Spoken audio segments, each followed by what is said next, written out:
Good evening and welcome to The Pulse. Later in the show we look at Hong Kong in the late 60s and early 70s as seen in the work of movie director Lung Gong and see that many of the issues of those days are still with us. But first, Hong Kong handles at least 50% and possibly up to 80% of the world's trade in shark's fin. If campaigners have their way, Hong Kong could turn from being part of the problem to being a major part of the solution.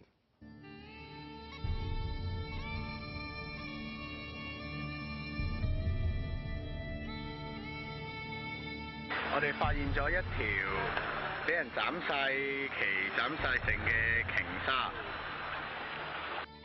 This video, shot by 2 Hong Kong tourists during a Lunar New Year diving trip to the Philippines, has become one of the most circulated videos among local internet users.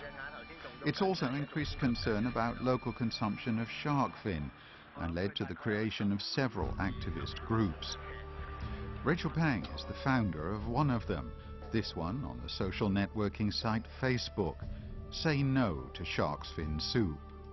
I want to convince more and more Hong Kong people to stop eating shark fin because, well, it's a consumer power. We need to make use of our spending power to tell the restaurant we don't want it, you stop selling it. And so, well, it starts from oneself and to convince your friends and family, and then gradually we hope that everyone in Hong Kong will follow. Also on Facebook, the Cut Gift Money for Shark Fin Banquets community page has seen its membership exploding. Its creator, Clement Lee, is suggesting that banquet goers give only 70% of the gift money they usually give if the menu contains shark's fin soup, long a traditional item at Chinese weddings. They should, he says, donate the rest to protection efforts. At Leo's wedding banquet last Saturday, he replaced the shark fin with bird's nest soup. It's more expensive, but the hotel's catering department supported him by waiving the extra cost. I'm quite grateful on that because the parents on both sides, they are not very traditional. And after I suggest this idea to them, they seem to be quite supportive with this idea. And so it's quite easy for me to go ahead with this without any pressure at all. Isabel was married in 2007. Her in-laws weren't amused when she suggested serving seafood soup instead. They insisted a banquet without shark fin would be miserable. For my husband's family, they were a bit shocked at first because they thought this is like a must-have item, as you said. So, but after talking with them, they understand why, and then gradually they think it's okay. Serving shark fins doesn't make me happy. If you could see how each year up to 70 million sharks are killed to end up in soup, could you still eat it? According to a 2009 International Union for Conservation of Nature report, over 30% of shark species are now threatened with extinction. It's estimated that around 100 million sharks are killed every year. And Hong Kong has a part to play.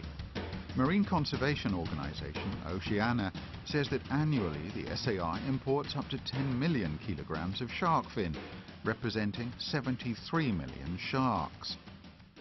The campaigns may be working to some degree. According to a newspaper report yesterday, restaurants and dried seafood vendors are losing business as people turn away from eating shark fin.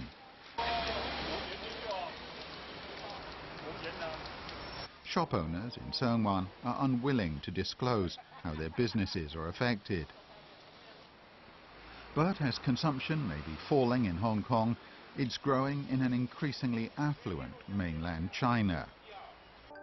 In December last year, Ranil Fasi's Shark Rescue held a silent protest here. Since I started in 2010, I said, well, 10 years from now, what I'd like to see is Hong Kong flip from being the leader in marine destruction to being the leader in marine conservation. It's a big goal, because right now Hong Kong is arguably the worst. I want it to become the best. Food is just food, you know, and culture is just culture, and culture changes very quickly. For example, in the UK, fish and chips is a big part of, you know, British culture. But luckily, they're realizing that the fish, which is shark, and the fish and chips is threatening the marine habitats, so they're beginning to stop having shark meat in fish and chips. We've been talking about this for quite some time, I think around 10 to 20 years at least. I think the awareness is there. It's just that we find it hard to overcome the tradition that we always have. But right now, I think this is the right moment. Everyone is speaking about no shark fins. It's on Facebook. It's on everywhere. But opposition is strong. At a March meeting of the 175 nation CITES in Doha, proposed protections for several endangered shark species were rejected after determined campaigning from Japan. In fact, Japan's orchestrated campaign was so successful that protection of all 13 marine species proposed for listing was voted down.